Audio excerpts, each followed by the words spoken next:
ఉన్న బంగారాన్ని విడిపించి ఆ రోజున మార్కెట్ ధర కట్టి మిగిలిన డబ్బును మీకు అందిస్తుంది కొమ్మూరి గోల్డ్.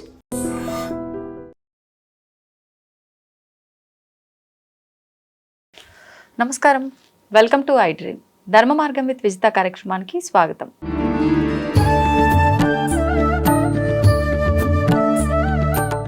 నమస్కారం అమ్మా. అమ్మ, శ్రీచక్రం గురించి ఎన్నెన్నో సందర్భాల్లో మనం మాట్లాడుకోవడం జరిగింది. కానీ ముఖ్యంగా శ్రీచక్రంలో ఉన్న వృత్తాల గురించి, చతురస్రాల గురించి మాత్రం మనం ఎప్పుడు మాట్లాడుకోలేదు.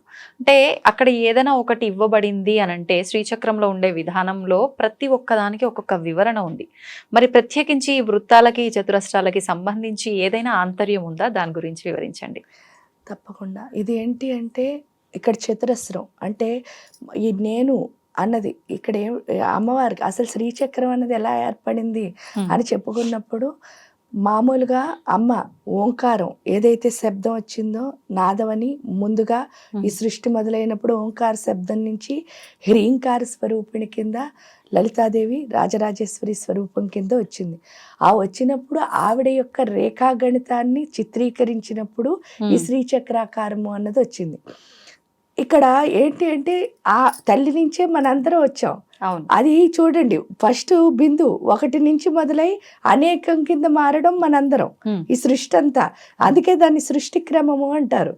రెండోది ఏంటి అంటే ఇప్పుడు నేనేం చేస్తాను, ఆ శ్రీచక్రానికి పూజ చేసి ఎవరిలో కలవాలని వెళుతున్నాను, ఆ పరమేశ్వరిలో కలవాలని వెళుతున్నాను. అంటే నేను ఈ అనేకం అన్నీ కలిసి మళ్ళీ ఎందులో కలవాలనుకుంటున్నాయి, ఆ ఒకటిలో కలవాలని ఏకం అవ్వాలనుకునేది ఏదైతే ఉందో దాన్ని సంహార క్రమం అంటారు.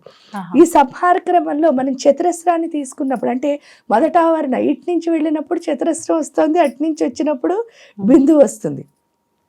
ఈ చతురస్రానికి ఉన్నది ఏంటి అని అంటే అనేకం అని చెప్పుకున్నాం. ఇక్కడికి వచ్చేసరికి చతురస్రం మనం చూస్తే నార్మల్గా హ్యూమన్ అంటే ఒక మానవుడి యొక్క మూలాధార చక్రం కూడా చతురస్రాకారంలోనే ఉంటుందంటారు. ఇక్కడ చతురస్రం అంటే అర్థం ఏమిటి అంటే లిమిటేషన్ అన్నమాట.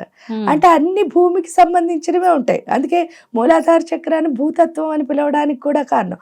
భూమికి సంబంధించినవి అంటే ఏంటి అంటే నాకు ఇది కావాలి, ఇది లేకపోతే నేను లేనేమో, లేకపోతే చూడండి ఏంటంటే ఈ డ్రెస్ వేసుకోవాలి, ఇలాంటివన్నీ ఏవైతే ఉన్నాయో మొత్తం అన్ని మనకి వేళ్ళతో సహా అంటుకుపోయి ఉంటాయి చెట్టులాగా. అంటే అన్ని కావాలనిపిస్తోంది.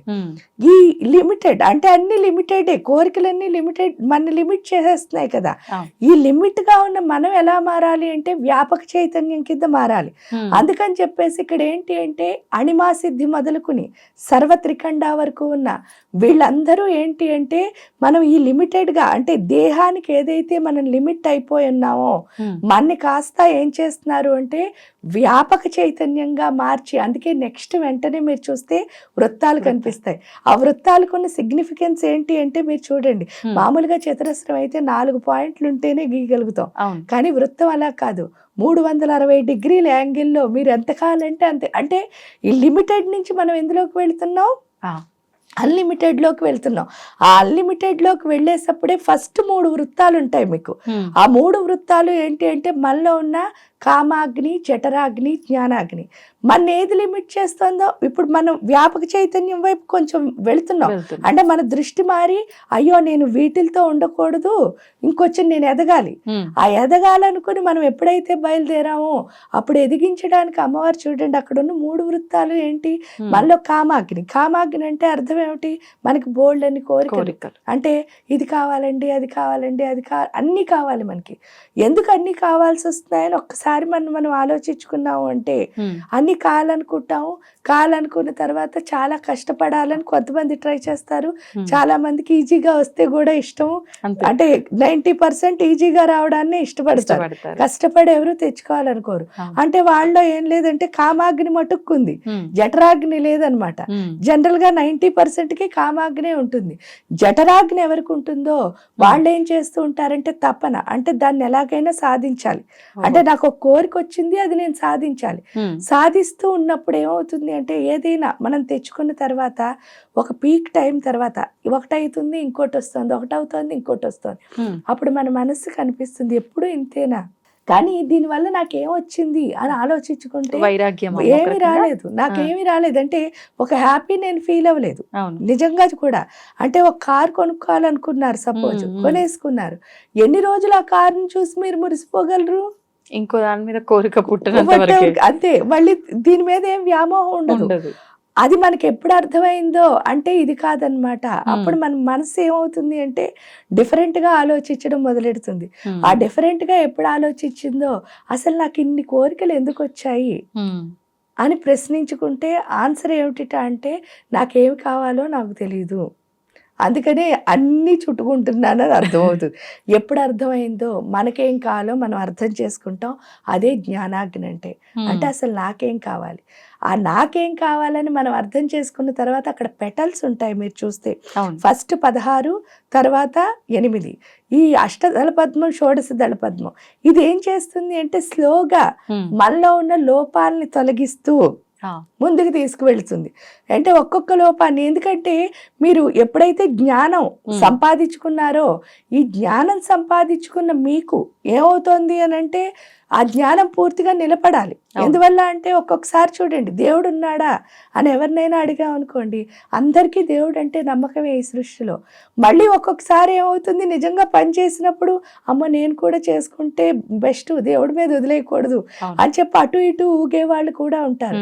ఇందులో అటు ఇటు ఊగే వాళ్ళు 80% పైనే ఉంటారు. ఒక 20% స్ట్రాంగ్ గా ఉంటారు.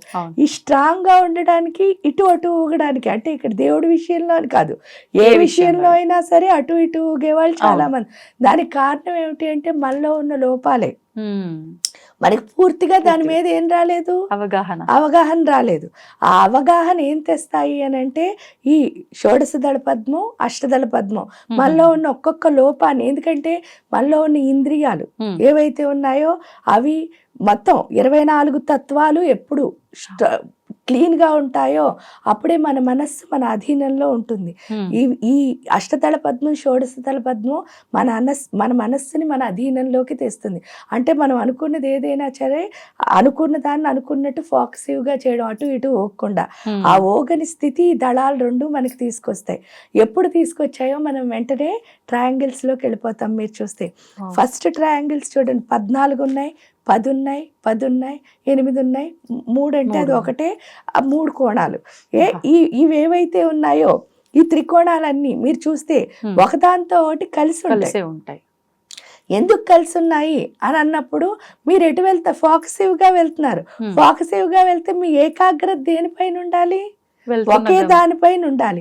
ఆ ఒకే ఏమిటి అని అన్నప్పుడు మీరు ఆ త్రికోణాలు కూడా వాటిని శివకోణాలు, శక్తి కోణాలు అని పిలుస్తారు. ఇక్కడ శివకోణాలు, శక్తి కోణాలు 2 కలిసి ఉన్నాయి. అన్ని ఇంటర్సెక్షన్స్ మీరు చూస్తే ఒకదానికొకటి కలిసి. ఆ కలిసి ఉండడం అంటే ఏంటి అంటే ఏకత్వం. అంటే జ్ఞానంలోనే శక్తి ఉంది, శక్తిలోనే జ్ఞానం ఉంది. ఇప్పుడు మనం ఎంత ఫోకస్ గా ఏకాగ్రతతో వెళ్తున్నామో ఆ జ్ఞానాన్ని, శక్తిని ఏం చేస్తున్నాం మన లోపలికి స్లోగా తెచ్చుకుంటున్నాం. ఎప్పుడైతే ఆ జ్ఞానం, శక్తి మన లోపల కలవడం మొదలు పెట్టిందో ఫైనల్ గా బిందు స్థానంలో ఎవరున్నారు అంటే ఆ శివ శక్తి. ఇందాక చెప్పినట్టే ఆ శివ శక్తి నేను వేరు కాదు అని చెప్పేసి మొదటగా ఆ శివుణ్ణి, శక్తిని మనలో లయం చేసుకోవడం. ఎందుకు అంటే అంత పెద్ద దేవుణ్ణి చూడాలనుకోండి, మనం చిన్న దేవుడైనా అయితే కదా అంత పెద్ద అంటే ఇంకా అన్ని ఎగ్జాంపుల్స్ కూడా ఒక్కర్లే. మనం అమ్మ అయితేనే మన అమ్మ విలువ మనకు తెలుస్తుంది. అంటే అమ్మ అంటే ఏంటో ఎప్పుడు తెలుస్తుంది, పుట్టగానే తెలియలేదు కదా. మనం ఇంకో బిడ్డకి తల్లి అయినప్పుడే ఓహో అమ్మ ఇంత గ్రేట్ అని అప్పుడు కదా అర్థం అవుతుంది. అలాగే దేవుడు అంటే అర్థం అవ్వాలంటే ఫస్ట్ మనలో ఉన్న రాక్షస గుణాలన్నీ బయటకు వచ్చేయాలి. ఈ త్రికోణాల పని ఏంటి అంటే మనలో ఉన్న శక్తిని, జ్ఞానాన్ని పెంచడం ద్వారా మన లోపలున్న మొత్తం ఏవైతే ఉన్నాయో రాక్షసత్వం లోపాలన్నిటినీ బయటకు తీసేస్తాయి. ఎప్పుడైతే మొత్తం అంతా బయటకు వచ్చేసిందో అంటే సప్త ధాతువులు మొత్తం అన్నిట్లో ఎందులో ఉన్నాయో అన్నిట్లో బయటకు వచ్చేసిన తర్వాత ఆ శివుడు శక్తితో లయం అవ్వడం అన్నది వస్తుంది. ఎప్పుడైతే ఆ శివశక్తి యొక్క శక్తి మన ఆత్మశక్తితో అనుసంధానం అయిందో అప్పుడే మనం కూడా దైవత్వాన్ని సంపాదించుకుంటాం. ఆ దైవత్వాన్ని సంపాదించుకున్న తర్వాత చేసేదే నిజమైన పూజ. ఎప్పుడైతే ఆ దేవుడితో అనుసంధానం అవుతున్నామో ప్రతి క్షణం ఆ మహాభావ స్థితిలో ఉంటూ ఉంటూ పూర్తిగా ఈ ప్రాణం ఎప్పుడైతే ఈ భూమి మీద నుంచి వెళ్ళాలో ఆ రోజున ఏమవుతాం అంటే ఆ మహాదేవి మహాదేవుళ్ళలో మనం ఐక్యమైపోతాం. అదే శ్రీచక్రం యొక్క సిగ్నిఫికెన్స్. దీన్ని ఏమంటారంటే సంహార క్రమము అని పిలుస్తారు. అటు నుంచి మనం వచ్చిన దాన్ని సృష్టి క్రమం అంటారు. అంటే బిందువు నుంచి కొంతమంది పూజ చేస్తారు చతురస్రం వరకు, వాళ్ళని సృష్టి క్రమంలో పూజ చేశారు అంటారు. మనం ఏం చేస్తాము అని అంటే చతురస్రం మొదలుకొని బిందువుకి వెళ్తాం. ఏది ఉత్తమం అమ్మ? దీన్ని బట్టి కింద నుంచి ఆ రెండు ఉత్తమమే. అంటే కొన్ని మార్గాల వాళ్ళు వచ్చేస్తారు, కొన్ని మార్గాల వాళ్ళు ఇది చేస్తారు. ఈ విధంగా వెళ్ళడాన్ని సంహార క్రమం అంటారు. ఈ రెండు మార్గాల్లో ఏదో ఒకటి ఏదైనా ఫైనల్ గా ఆ పరమేశ్వరిని చేరే మార్గం.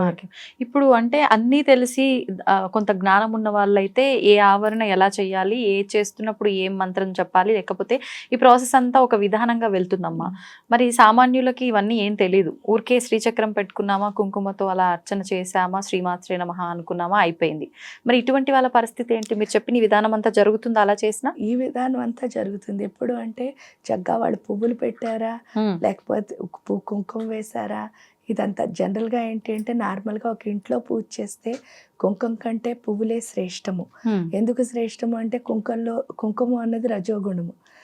ఇంట్లో అదేంటంటే రజోగుణంతో పూజ చేసినప్పుడు ఎక్కువ అన్నదానం చేయాల్సి వస్తుంది.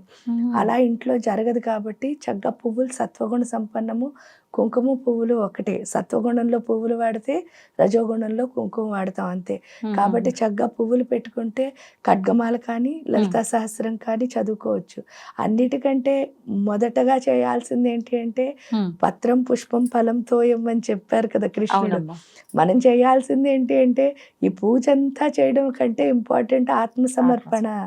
మనం ఎంత బాగా దేవుడికి దగ్గరగా ఉంటామో, ఎంత ఆత్మసమర్పణ చేస్తామో, ఏ పూజ చేయకపోయినా పర్వాలేదు ఆ తల్లిని మనం చేరుకోవచ్చు. కానీ ప్యూర్గా ఆత్మసమర్పణ చేయాలి.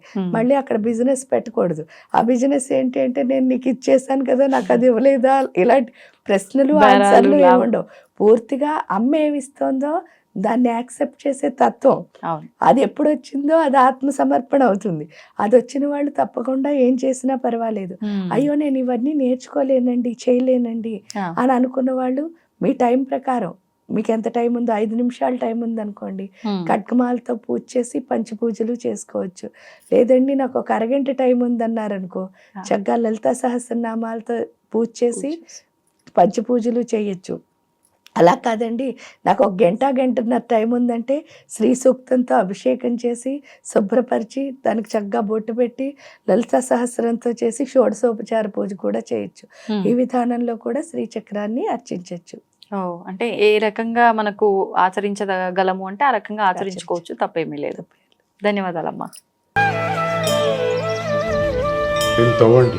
తవ్వుతూనే శివలింగం పరమాత్మకు జీవా. సరే దాన్ని అట్లా కప్పేసేయండి, చూపించదండి. Krishna is there. మూర్తి పూజ కాదు, సాక్షాత్ బ్రజేంద్ర నందన భగవాన్ ఉన్నారు మూర్తిలో. ఏమీ ఆశించకుండా